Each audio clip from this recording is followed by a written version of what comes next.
विषयों में शिक्षण और 21वीं सदी की ज़रूरतों के बीच सीधा संपर्क कैसे स्थापित किया जाए, इसकी एक बेहतरीन कोशिश विश्वविद्यालय ने किया है।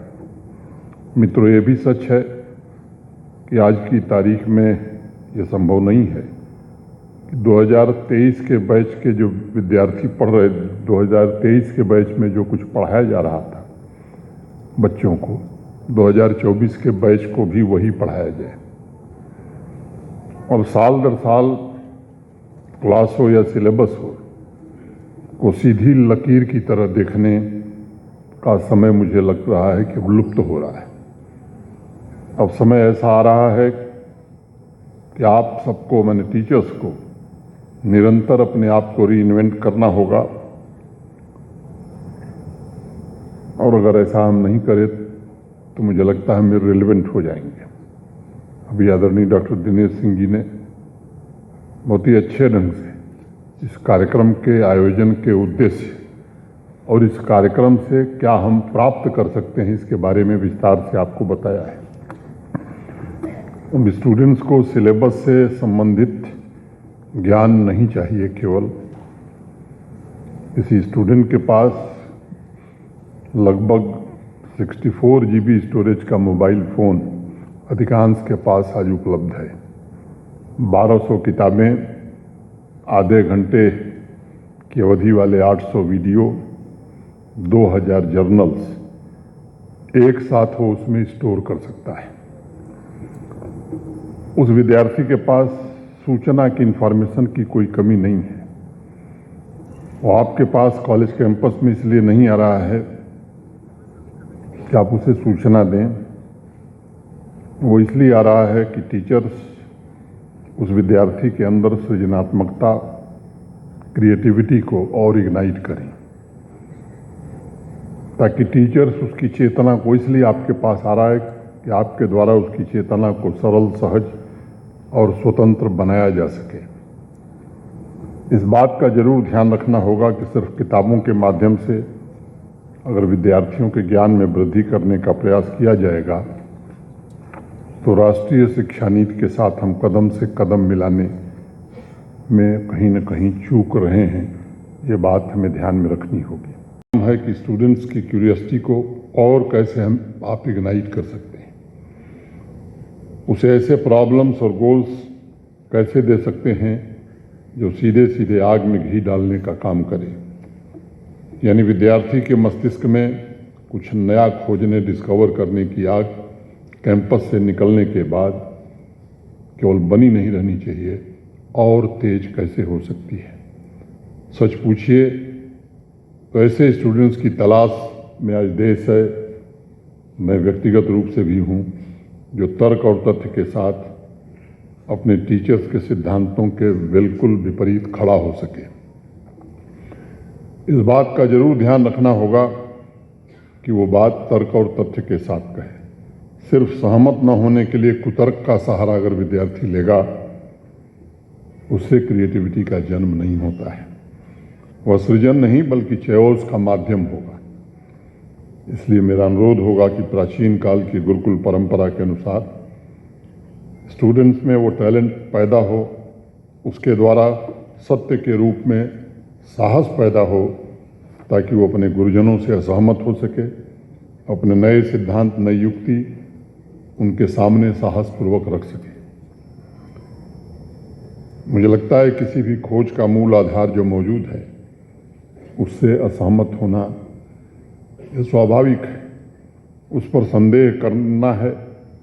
रिसर्च के बने बनाए ढांचे से निकलकर independent thinking, team work, collaboration द्वारा मौलिक खोज में जुटना है तथा अपने साथियों के भीतर भी इमेजिनेशन को जन्म देना है। हम सब कुछ कर लेंगे, पूरी दुनिया बदल देंगे, इस भाव से नहीं, छोटी छोटी समस्याओं पर काम करके उनका समाधान हम दें। और मुझे लगता है कि 2047 के पहले लक्ष्य तो है 2047 में विकसित भारत बनाने का है। विद्यार्थियों और यूनिवर्सिटीज़ और कॉलेज कैंपस को अगर हमने नहीं बदला तो मुझे लगता है कि वो लक्ष्य हमारे लिए मुश्किल होगा। दिनेश सिंह जी ठीक कह रहे थे, सभी स्टूडेंट्स में क्यूरियोसिटी और नई डिस्कवरी को कैसे हम और हवा दे सकते हैं, इस पर हमें काम करने की ज़रूरत है। मुझे पूर्ण विश्वास है कि यूनिवर्सिटी सिलेबस के बाहर सबसे ताकतवर हथियार होगा तथा हर एक स्टूडेंट के यूनिक व्यक्तित्व, यूनिक इंडिविजुअलिटी को भी नर्चर करेगा। इस दृष्टिकोण से जम्मू यूनिवर्सिटी के प्रयासों की मैं भूरी भूरी प्रशंसा करना चाहूँगा और मुझे लगता है कि यूनियन टेरिटरी ही नहीं बल्कि देश की अन्य यूनिवर्सिटी भी इस तरह के इनिशिएटिव्स के साथ अपने को जोड़ें और गूंज मुझे लगता है कि उसी दिशा में शुरू किया गया एक कार्यक्रम है। एवं संस्कृति के इस महाउत्सव की आप सभी को बहुत बहुत बधाई और शुभकामनाएं देता हूँ। यह 2 दिवसीय कार्यक्रम इस बात का साक्षी है, प्रमाण है कि राष्ट्रीय शिक्षा नीति की अनुशंसा के साथ कदम से कदम मिलाकर चलने के लिए जम्मू यूनिवर्सिटी और जम्मू क्षेत्र के जो हमारे बाकी विश्वविद्यालय हैं और हायर एजुकेशन की जो हमारी शिक्षण संस्थाएं हैं, एक साथ मिलकर के हर संभव प्रयास कर रही हैं। तमाम उपलब्धियों के साथ इस यात्रा में आपका परचम फहरे, ऐसी मेरी प्रार्थना है। मैं प्रोफेसर उमेश राय जी को, उनकी पूरी टीम को इन अथक प्रयासों के लिए साधुवाद भी देता हूं, उनका अभिनंदन भी करता हूं। जब G20 का आयोजन हो रहा था, उसके इर्द गिर्द अनेक सेमिनार और संवाद भी जम्मू विश्वविद्यालय ने आयोजित किए थे। युवा मस्तिष्क, यंग माइंड्स को स्टिमुलेट करने का प्रयास किया गया था ताकि सहज भाव से उनके जीवन में नए विजन का शुभारंभ हो सके।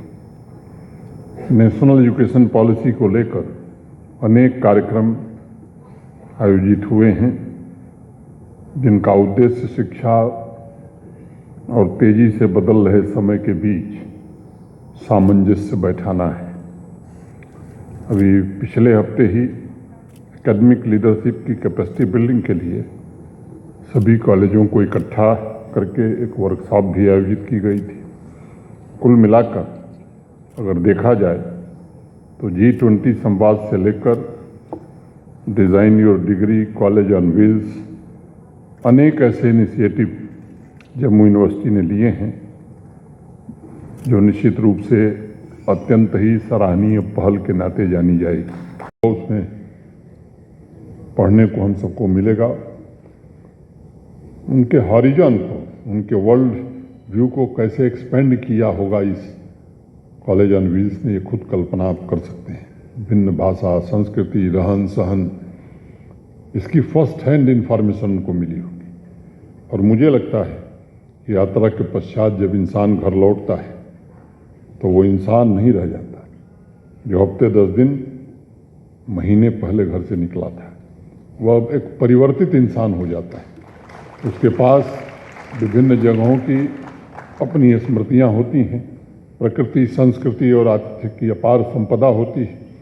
सहज और कृतज्ञ भी वो हो जाता है। वो अपने अनुभवों की वजह से चलती फिरती स्वयं में एक लाइब्रेरी बन जाता है। एक ऑस्ट्रेलियन पेंटर क्रिस्टिन रिटर ने एक किताब लिखी, a woman in the polar night. शहर का जीवन छोड़कर क्रिस्टीन सन 1934 से लेकर 1938 तक यानी 4 साल आर्कटिक आइलैंड में रह रही थी। उस समय ठंड से बचने के लिए हीटर नहीं हुआ करता था। लकड़ी के एक झोपड़े में उन्होंने 4 वर्ष गुजारे थे। पूरे आइलैंड का भ्रमण किया और वो लिखती हैं, a year in the Arctic should be compulsory to everyone, then you will come to realise what is important in life and what is not. मैं समझता हूँ कि सभी यूनिवर्सिटीज़ में भी कॉलेज ऑन व्हील्स की तरह स्टूडेंट्स के ट्रैवल को कंपलसरी करना चाहिए, तभी वो समझ पाएंगे कि जीवन में कैंपस के बाहर सीखने के, जीवन को समझने के भी अनंत अवसर उपलब्ध हैं और युवा अवस्था ही वह सही समय है जब यात्रा आपके भीतर life long learning, new discovery और क्रिएटिविटी का माध्यम बन सकती है। ख्वाजा मीर ने लिखा था कि सैर कर दुनिया की गाफिल जिंदगानी फिर कहाँ, जिंदगी अगर कुछ रही तो नौजवानी फिर कहाँ। और इसीलिए मैं समझता हूँ कि कॉलेज ऑन व्हील्स बड़े बड़े रहस्य को सुलभ ज्ञान बनाने का एक शक्तिशाली माध्यम है। राष्ट्रीय शिक्षा नीति नॉलेज और विजडम दोनों के विकास की बात करती है। राष्ट्रीय शिक्षा नीति भारतीय जड़ों और गौरव से बंधे होने की अनुशंसा करती है। राष्ट्रीय शिक्षा नीति भारत की समृद्ध विविध प्राचीन और आधुनिक संस्कृति, ज्ञान प्रणाली, परंपरा को शामिल करने और उससे प्रेरणा प्राप्त करने पर बल देती है। सही मायने में इन सभी संकल्पों को डिज़ाइन और डिग्री जैसे इंटरवेंशन के माध्यम से हम हासिल कर सकेंगे, ऐसा मेरा विश्वास है। स्टूडेंट्स में चेतना के नए बीज हम बो पाएंगे। आपने देखा होगा कि आजकल लोगों के फ़ोन पर GPS ट्रैकर लगा होता है जो अनजान रास्तों पर उन्हें गाइड करता है, रोड तथा गलियों को नेविगेट करते हुए गंतव्य तक पहुंचाने में मदद करता है। कॉलेज ऑन व्हील्स हर एक स्टूडेंट का पर्सनल GPS ट्रैकर है, ऐसा मैं मानता हूं कि आपके अद्वितीय और बेजोड़ व्यक्तित्व तक पहुंचने और उसे डिस्कवर करने तथा स्टूडेंट्स जो हो सकता है उसे उस संभावना को प्राप्त करने में मदद कर सकेगा। नॉन प्रॉफिट सेक्टर में काम करने वाली American research agency population research bureau ने मान्यताओं तथा वैज्ञानिक स्टडीज के आधार पर अनुमान लगाया है कि सृष्टि के जन्म से लेकर अब तक पृथ्वी पर 117 बिलियन लोगों ने जन्म लिया है।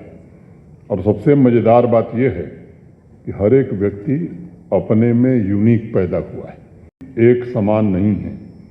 यह यूनिकनेस ही आपके सृजनात्मकता की, आपके क्रिएटिविटी की सबसे बड़ी ताकत है। आजकल बहुत से रिसर्चर्स और कंपनीज के पुराने अनुभवी CEOs कहते हैं कि युवा पीढ़ी किसी एक उपलब्धि से संतुष्ट नहीं होती है। वह एक उपलब्धि के पश्चात आगे भविष्य की उपलब्धि की योजना बनाने में जुट जाती है। जनरल डायनेमिक्स की टॉप ऑफिसर लेस्ली एंडरसन ने लिखा है कि यंग एम्प्लॉई आज ऐसे सवाल पूछता है जो उन्होंने अपने जीवन में कभी इमेजिन भी नहीं किया था। They want to know what they are contributing and what is larger significance of their work, and if you cannot give them a satisfying answer, they are gone. Leslie Anderson का यह comment मैं मानता हूं कि काफ़ी शक्तिशाली है। यह उस तथ्य को प्रमाणित करता है कि आज का युवा चुनौतियों से घबराता नहीं है, जूझने की कोशिश करता है, नित नई चुनौतियों को स्वीकार करना चाहता है। मैं यंग जनरेशन में मजबूत हो रहे इस साहसिक और सृजनात्मक प्रयास को पिछले 3-4 वर्षों में और सशक्त होते हुए देख रहा हूँ। हायर एजुकेशन काउंसिल, हमारे जम्मू यूनिवर्सिटी और बाकी विश्वविद्यालय, उच्च शिक्षण संस्थान उनके इंटरप्रेन्योरियल तथा इनोवेटिव टैलेंट को डेवलप करने में मदद कर रहे हैं। इस गति को हम आने वाले दिनों में और कैसे तेज कर सकते हैं, युवाओं के इनिशिएटिव, क्रिएटिविटी और कोलैबोरेटिव स्किल्स को कैसे और गति दे सकते हैं, इस पर हमें मिल विचार करके काम करने की आवश्यकता है। आज इस गूंज कार्यक्रम में जितने टीचर्स, मेंटर्स बैठे हैं, उनसे मैं निवेदन करूंगा उनके हर एक स्टूडेंट की पर्सनालिटी अपनी पूर्णता को कैसे प्राप्त हो, इस दिशा में आपको आत्ममंथन करने की ज़रूरत है। टीचर्स का ये सबसे बड़ा नैतिक दायित्व है कि वो स्टूडेंट के भीतर छिपे विराट को पहचाने, उसके लिए ऐसी खाद पानी का इंतज़ाम करे कि वो स्टूडेंट भविष्य में वह बन सके जो बनने के लिए वो पैदा हुआ था। इसलिए मैं निवेदन करूंगा कि विज्ञान और कला साइंस तथा संस्कार एक दूसरे के विरोधाभासी नहीं हैं, बल्कि उन दोनों का फाइन बैलेंस संपूर्ण व्यक्तित्व को निर्मित करने में सबसे ज़्यादा योगदान देता है। दुनिया के महान साइंटिस्ट अल्बर्ट आइंस्टाइन कहते थे कि सभी धर्म, कला और विज्ञान एक ही वृक्ष की शाखाएं। और हमारे सबसे खूबसूरत अनुभव कला और विज्ञान की मिलीजुली शक्ति है। यह 2 दिवसीय गूंज कार्यक्रम उसी भावना के साथ कल्चरल एक्सचेंज को सुगम बनाएगा, विभिन्न पृष्ठभूमि से आने वाले विद्यार्थियों के बीच कोलैबोरेशन को प्रमोट करेगा, एजुकेशनल इंस्टीट्यूशंस को अवसर प्रदान करेगा कि वो अपनी स्ट्रेंथ को कैसे हाईलाइट करें, एक दूसरे से सीखें और जम्मू कश्मीर के एजुकेशनल लैंडस्केप को सशक्त बनाने का कैसे प्रयास करें, योगदान करें। गूंज फेस्टिवल में अनेक स्पोर्टिंग इवेंट भी आयोजित की गई हैं जो युवाओं के होलिस्टिक वेलबींग को ध्यान में रखते हुए क्यूरेट किए गए हैं, ताकि सभी नौजवानों में टीम वर्क, लीडरशिप और स्वस्थ कंपटीशन की भावना विकसित हो और भविष्य की चुनौतियों का सामना करने में सक्षम हो। मैं एक बार पुनः आप सभी को गूंज 2024 के सफल आयोजन की हृदय से शुभकामनाएं देता हूं। आप सबके प्रति हृदय से कृतज्ञता ज्ञापित करते हुए अपनी बात में ही पूरी करता हूं। जय हिंद, जय भारत। इसके कोलैबोरेशन से कैसी ऊर्जा पैदा करने की कोशिश करने की आवश्यकता आ गई है कि क्लास और कैंपस में एक ऐसा क्रिएटिव वातावरण बने जिससे स्टूडेंट्स ज्ञान भी अर्जित करें और उस प्रक्रिया में लर्निंग की प्रक्रिया का आनंद भी ले सकें। शिक्षा द्वारा वह जीवन के सौंदर्य की अनुभूति भी कर सकें। शिक्षा उसे अपनी ऐसी चेतना विकसित करने में मदद करे जो साहस का पर्याय हो। उसकी चेतना अतीत उन्मुख न होकर भविष्य उन्मुख हो। उसकी चेतना में एडवेंचरस खोज की ललक हो, इच्छा हो। उसकी चेतना में अपने सब्जेक्ट के अलावा समाज और राष्ट्र, जो भी आदरणीय दिनेश सिंह जी कह रहे थे, कि प्रगति के लिए नए आइडियाज़, नए इनोवेशन, नए रहस्यों को उद्घाटित करने का एक जुनून हो। एक ऐसी चेतना जिसकी लाइफ लॉन्ग अफेयर समस्याओं और चुनौतियों से हो, उसे समाज के लिए नई संभावनाओं को पैदा करने का मादा हो।